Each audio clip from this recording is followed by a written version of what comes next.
News 25 is brought to you by Golden Casino Group, where you'll always find great fun, good food, and fantastic entertainment, all at Gold Town, Lakeside, and the Pahrump Nugget. News is also brought to you by J.K. Nelson Law. Call 727-990 today for your free consultation. If you need a lawyer, you need Nelson.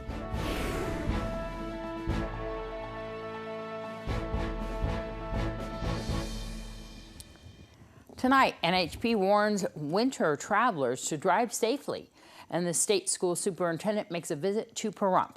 News 25 starts now. This is News 25 with Deanna O'Donnell. News 25. Local coverage you can count on. 6 people are injured in a snowy mountain crash. It's Friday, December 13th. I'm Deanna O'Donnell. Well, Nevada Highway Patrol says that they have released a video of a crash because they want to warn travelers of the conditions up there on the mountain during the busiest season of the year. 3 adults and 3 children were all transported to UMC Trauma Center with injuries ranging from minor to serious as a result of a vehicle accident that occurred on Mount Charleston in late November. According to the press release from Nevada Highway Patrol, on November 28th, troopers were on Highway 156 in Lee Canyon near the top of the mountain conducting checkpoint operations for chain restrictions that were put in place due to inclement weather. As troopers were standing next to 2 Highway Patrol vehicles, a Cadillac Escalade coming down the mountain was traveling too fast for weather conditions and lost control. The vehicle, which contained 6 occupants, slid for approximately 400 feet before striking the parked NHP Ford F-150 trooper vehicle. In dash camera and body-worn camera footage, you can see 2 troopers run for cover as the vehicle is coming towards them. One trooper who was in the vehicle drove away to avoid being struck. The investigation revealed that 3 NHP vehicles had their emergency overhead lighting activated at the time of the crash. The Cadillac, they say, was traveling at approximately 60 miles per hour in a 55-mile-per-hour zone, and there was approximately 3 inches of fresh snow on the roadway. Nevada Highway Patrol says just because the speed limit is 55 doesn't mean you should do 55. The weather conditions and motorist judgment will dictate the speed that is appropriate when road and weather conditions are not optimal. Well, the Board of County Commissioners is supporting the transfer of money to help fund the county's jail operations. Right now, the jail is operating in the red due primarily to fewer ICE inmates being held in the detention center. So far, as a stopgap measure, money will be moved from the general fund to the jail fund to help pay vendors and employees. We've been averaging about 77 heads instead of 100 heads. That is a factor of 3 different reasons. Number 1, negotiations between President Trump and Mexico have caused Mexico to start holding some of their border jumpers. And so ICE has had a decline in the Mexico immigrants that they were originally holding.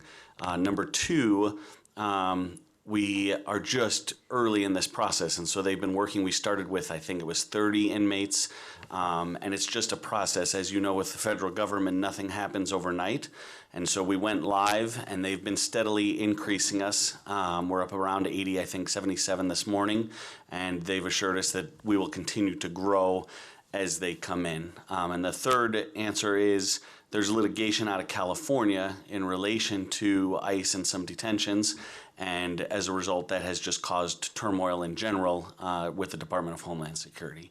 So those numbers are lower than the 100 we anticipated. However, ICE assures us that those numbers will be back on par. It's a fledgling program, and we started out with nothing. So it's going to take a little while for us to manage to build up to the point where we can actually pay the county back, and then when we'll start actually showing some of the fruits of our labors here. It's taken us 4+ years to get to this point, and I think over the next 3 to 5 months, we should either know whether we're going to make it or whether we're not. And I think we will. We're doing everything we can to take care of our vendors and our employees, make sure we get everyone paid while also dealing with, a fund with deficit cash in bank. And stay tuned, more news on the other side of this break. You're watching KPVM News 25. Local coverage you can count on. Welcome back. Let's go to Angela with today's business news. Here's Angela Miles with today's Business First Brief. Topping our news, Facebook is pushing off creating an independent group to check its content. The Independent Oversight Board would make final decisions on what appears on Facebook and could even overrule CEO Mark Zuckerberg. That board was supposed to be in place this year. It won't happen until after January. The number of Americans losing jobs and filing for unemployment suddenly surged last week to the highest level in more than 2 years. According to the government, 252,000 Americans applied for unemployment benefits. Economists say it's too soon to say it's a trend. The new guard is in place at Europe's central bank. Christine Lagarde is now in charge of the ECB. She intends to keep interest rates at historic lows, similar to Mario Draghi, who ended his term as president recently. To find out where you can see us every day, go to businessfirstam.com. Thanks, Angela. Well, a Pahrump man is behind bars facing several charges related to an alleged phishing operation. William Culbertson is in the Nye County Detention Center facing 5 charges, including conspiracy to obtain and use the personal identification of others. Culbertson's arrest comes after a street source told deputies of his involvement in a so-called phishing operation. That source says phishing meant trying to illegally retrieve mail items from the blue drop boxes outside the local post offices. The source says Culbertson would use a homemade device made of duct tape, a sticky residue, and a string to pull mail from the boxes. She says Culbertson was specifically looking for checks he could wash. Check washing is the process of erasing details from checks to allow them to be rewritten, usually for criminal purposes. During the investigation, deputies examined an unknown device found inside a postal drop box in Pahrump. The string had a frayed end like it had snapped or broken, and based on what their source told them, it appeared to be a phishing device. Deputies later executed a search warrant at Culbertson's home, where they found 2 other objects consistent with the recovered device at the post office. They also found several drug-related items. Culbertson told deputies that those devices belonged to an unidentified woman who used them to fish for mail, and he said she had been in custody in California for the last 2 months. Culbertson was arrested without incident. Well, Nevada State School Superintendent is touring the state, getting a first-hand look at what goes on in schools at the local level. As Brad Francis tells us, she spent a day this week right here in Nye County. Joan Ebert heads up the state's Department of Education. The former Clark County School District leader took over the top spot April 2nd, and now she's getting a better idea of what goes on in our local schools by visiting districts in all 17 counties. Wednesday, Ebert was in Nye County, where she met with teachers, administrators, students, and their parents. She says she sees a lot of great things happening in our schools, and one of the most important elements of education is parental involvement. Parent involvement is critical. They are their child's first teacher. And I know sometimes parents feel like, I really need to just leave the education to the educators, the principals, administrators. That's what they're trained in. The fact of the matter is the children spend more time at home with the parents than they do at school.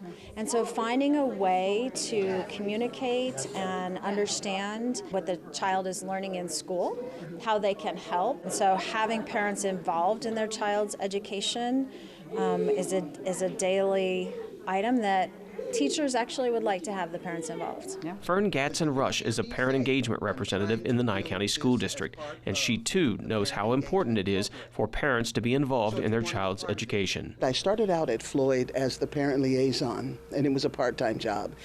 And the first thing I noticed is that every parent I talked to basically said the same thing. I don't feel like my voice is being heard. So when I got up to the district level, I thought, okay, how can I make this better for the parents? So one of the things that I'm doing is I'm trying to create a parent leadership team, grassroots level, and just basically something that the parents feel that they can own eventually. And basically we get together and we talk about the kind of things they'd like to see at the schools, the kind of volunteering they want to do. Even we talk about the kind of training that I could possibly get for them. In addition to parental involvement, Nye County Superintendent Dale Norton says it's also important for educators to share ideas, and collaboration between Nye County and the state is vital to improving our schools. We meet as state superintendents once a month, and she's a part of those gatherings that we have. And and as she stated, I've got her personal cell phone number as she has mine, and I've reached out to her and say, hey, here's the problem I'm trying to solve in our district. You have any suggestions? You have anybody that can help us? More than happy to reach out, and a great partnership that we have with the Department of Ed. If you're a parent who would like more information on becoming involved in your child's school, you can call Gatson Rush at the district office. That number is 775-727-7743, extension 274. For News 25, I'm Brad Francis. All right, your Save a Pet and entertainment right after this break. This segment of the news is brought to you by Mountain West Lawyers, Nye County's injury attorneys. Don't get bullied by insurance companies. Call Jason Ernest and bully them back at 775-727-9500.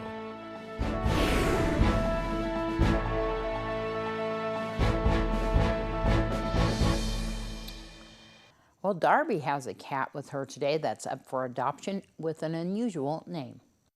Today's Save a Pet is proudly sponsored by Jason Ernest with Mountain West Lawyers. Call 775-727-9500. Hi, I'm Dory here at Desert Haven Animal Society, and today we are in the cat room and we are joined with LPD, or as known as Live PD. He is a 1-year-old gray tabby. He has gorgeous eyes. It looks like he's wearing eyeliner. So the reason why he's called Live PD is because he's actually was featured on a Live PD episode with the Nye County Sheriff's Office. One of our animal control officers, Susan Ryhall, was on scene and the cat went up to her and she was trying to get him to go home and he just wouldn't. So she ended up taking him in. So since then, he is now Live PD. He's super sweet kitty, really, really loving, likes to play, is only a year old, so definitely has a lot of energy. Coming down and see him and all of his friends here in the cat room. They're on Sierra Lane behind the Nye County Courthouse. You can give them a call at 775-751-7020. You can look them up on their Facebook page at Desert Haven Animal Society or go online to deserthavenas.org. Thanks so much. Well, the entertainment world, friends, family, and fans are mourning the loss of a promising up-and-coming rapper. Chicago police are investigating the sudden death of rapper and singer Juice WRLD, who suffered a medical emergency and died in a hospital shortly after landing at Chicago's Midway Airport on Sunday. The 21-year-old had been named 2019's Best New Artist by Billboard Music Awards. His family is speaking out today about the performer's drug addiction that appeared to be the reason for his death. Inside sources say that Juice took several Percocet when he learned that police were going to search the plane for drugs and contraband upon landing. The rapper went into convulsions, seizing, and eventually had a heart attack and dying. He was temporarily revived by Narcan used to reverse the effects of an opiate overdose. Federal agents searched the private plane and found 70 pounds of marijuana, multiple bottles of prescription cough medicine, and a firearm. Nominations for the 26th Annual Screen Actors Guild Awards were announced on Wednesday. The cast of Bombshell, Marriage Story, and Once Upon a Time in Hollywood led film nominations with 4 each. The Marvelous Mrs. Maisel scored the most nominations among television series. The awards are a peer honor, with actors honoring fellow performers. Robert De Niro will receive a Lifetime Achievement Award for his work on screen and humanitarian accomplishments. The 26th Annual Screen Actors Guild Awards will air live on TNT and TBS Sunday, January 19th at 5 p.m. The Pahrump community can celebrate this Christmas season at Petrick Park on the corner of Basin Avenue and Highway 160 all Friday into the evening during the first ever Christmas in the Park. The event featured vendors, entertainment, and so much more, including a showing of the film The Nightmare Before Christmas. Tickets are $5 per person or $20 for a family. Reporting for News 25, I'm Maria Guerra, and this is your entertainment this week. Thanks, Maria. Well, the Tribe Motorcycle Club will be out around town handing out gifts once again this Sunday. The Tribe Motorcycle Club, along with help from other clubs, got together this past Sunday for their annual toy run, and the event continues this Sunday. The Tribe Motorcycle Club collects toys all year long through donation boxes at key locations throughout Pahrump. Several local businesses also help support the cause by donating toys, and they accept food items too. There's a great need in our community, which is why the toy run has expanded to 2 weekends. As Tribe leader Ralph Pillman explains, it's a year-round effort, and while it's a lot of work, it's all worth it. When did we start? Yeah. Collecting January. Yeah. So right after you're done with this, you start again? Yeah, absolutely. And it's expanded to 2 Sundays now, right? Absolutely. And then we do the people like that don't want the motorcycles, they want their privacy and stuff, and so we try to respect that. So we do about 11 then. And then after, we open the doors, and my buddy Chuck here takes care of AA, NA, and different people. You know, we can't take care of the whole valley, but, you know, along with us and other organizations, Toys for Tots, and, you know, and I think the police department did something a couple of years ago. I don't know if they're doing it now. You make a good dent. I don't know if it's a good thing or a bad thing that it's expanded to 2 weekends, but, you know, at least you're helping out there. It's a good thing because I get a lot out of it, and everybody that rides on the ride in our community gets a lot out of it. It's just not us. It's just everybody enjoys it. There's a lot of people out there in need. How do you identify them? Joanne does, okay? Yeah. That's not my department, and then people come and call because we have it on the boxes, and then some of the needs from the different organizations and stuff. Tribe members will be busy delivering bikes, toys, turkeys, and other food items to people in need. Pillman says they have all the donations they need for this year's deliveries, but if you'd like to help by donating items for next year's toy run, you can do so by calling them. That number, 775-727-6931. For News 25, I'm Brad Francis.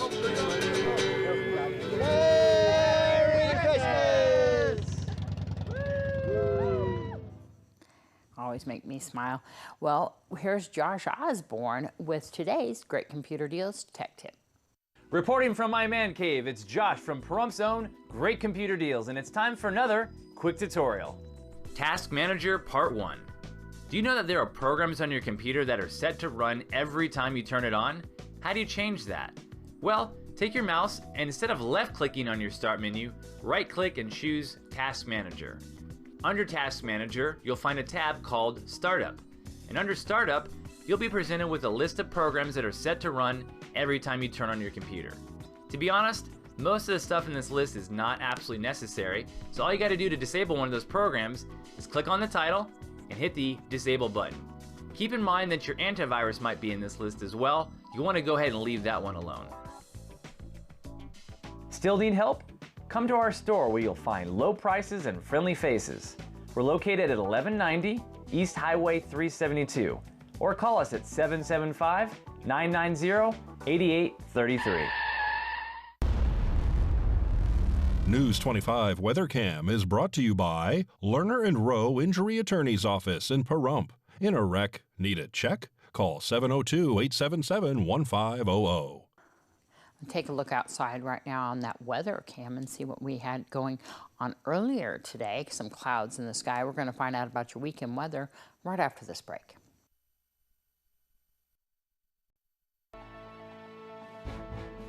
News 25 weather is brought to you by Dairy Council of Nevada. The splash of cream in your coffee, the dollop of sour cream on your burrito, the melted toasty cheese on your pizza. Undeniably delicious, undeniably dairy. Enjoy what's real.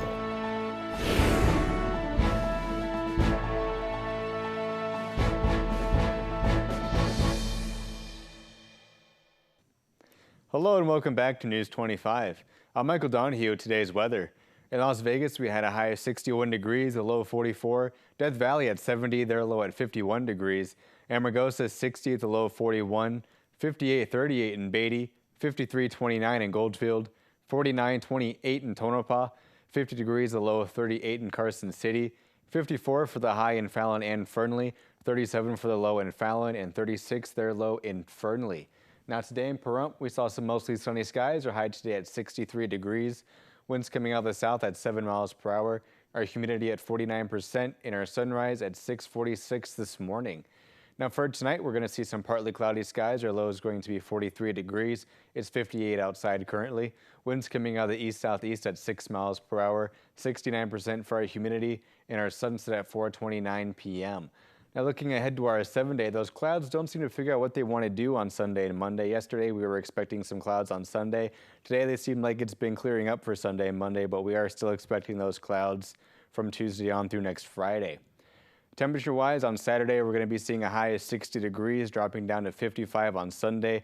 Then we're just going to pretty much just be hanging out in those low to mid 50s all through next Friday, just between 51 and 55 degrees, with the exception of Tuesday where we're going to dip down to 48 degrees. For overnights, we're seeing it's looking pretty much the same. We're going to be seeing our overnight temperatures in those 30 degrees, just between 32 and 38 degrees. Once again, with the exception of Monday, where we're going to be dipping down to a low of 28 degrees. So now with that, we're going to throw it back to the desk with Deanna. All right, we'll see you back here on Monday. Good night.